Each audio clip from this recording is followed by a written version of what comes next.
আপনারা দেখছেন Sabujbanga news. Humayun Kabir 15ই August তিনি নতুন দল তৈরি করবেন। তার পুরনো ঘর ঐতিহ্য বলা যেতে পারে কংগ্রেস। তিনি কংগ্রেস থেকে বড় হয়েছেন, স্বাভাবিকভাবে বলার কিছু নেই। তিনি বিজেপিতে গিয়েছিলেন, লোকসভাতে মুর্শিদাবাদ আসনটি থেকে প্রার্থী হয়েছিলেন এবং নরেন্দ্র মোদী কৈলাস বিজয়বর্গীয়র হাত ধরে তিনি একটা শক্ত হাতে নিয়ে পদ্মফুলে ফের পদ্মফুল ছেড়ে আবার তিনি কংগ্রেসে এলেন, আবার কংগ্রেস ত্যাগ করে তিনি তৃণমূলে গেলেন, আবার তৃণমূল ত্যাগ করে কংগ্রেসে এলেন, আবার রেজিনগরে উপনির্বাচনে তিনি নির্দল থেকে প্রার্থী হলেন 14তে। কিন্তু মাঝামাঝি সময়ে আপনারা জানেন কিন্তু রাজনৈতিক মহলে যে সমীকরণ এবং সেটাই নিয়ে উপনির্বাচনে একমাত্র হেভিয়েট বিধায়ক হিসাবে যদি আমরা বলতে পারি হুমায়ুন কবির।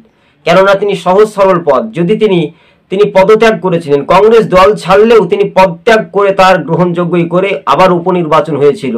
আর অন্যান্য কংগ্রেসের যারা বিধায়ক এমএলএ ছিল 2014, 13, 15, 16 তারা কিন্তু কখনোই দল বদল করেও তারা নিজেদের পদ কিন্তু বাতিল করেননি। তার নমুনা, তার খাস তালুক, তার গড়। কিন্তু সেই হুমায়ুন কবির যদি কংগ্রেসে ফিরে কিংবা বিজেপিতে ফিরে তাহলে কাদের একটা চমক হতে পারে। তবে আমার ধারণা সম্ভবত তিনি অধীরের ঘনিষ্ঠ রাজনৈতিক মহল এই হেভিওয়েট নেতা। তবে এই নেতার রাজনৈতিক প্রভাব কোথায় কোথায় রয়েছে, মুর্শিদাবাদের একাধিক জায়গাতে রয়েছে, অর্থাৎ বেলডাঙ্গা, রেজিনগর, ভরতপুর 3 জায়গাতেই কিন্তু একটা ভোটের 12টা বাজিয়ে শাসক দলকে টেক্কা দিতে পারে। তাই তিনি বলেছিলেন যে অভিষেক ব্যানার্জি যতদিন পর্যন্ত তিনি টিকে থাকবেন তার ভাগ্যে কোনোদিন পদ জুটবে না।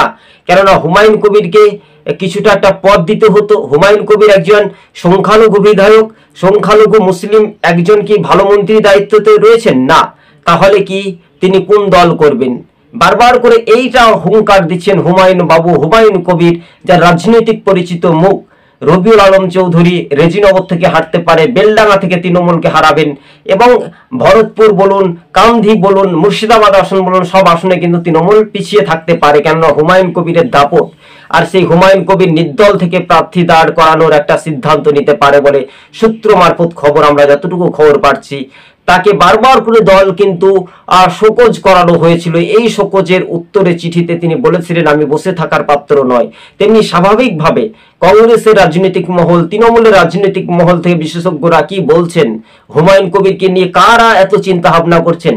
এবার কংগ্রেস চিন্তা ভাবনা করছে যদি হুমায়ুন কবির কংগ্রেসে আসে তাহলে কংগ্রেস তাকে টিকিট যদি দেয়, তাহলে টিকিটে জয়লাভ করার পর থেকে তিনি আবার তৃণমূল হবেন কি হবেন না, সেটা একটা বড় সিদ্ধান্ত, সেটা একটা বড় সিদ্ধান্ত চূড়ান্ত হতে পারে। কিন্তু তিনি কখনো বলেছিলেন যে পুলিশের একাংশ তৃণমূলের হয়ে কাজ করছে।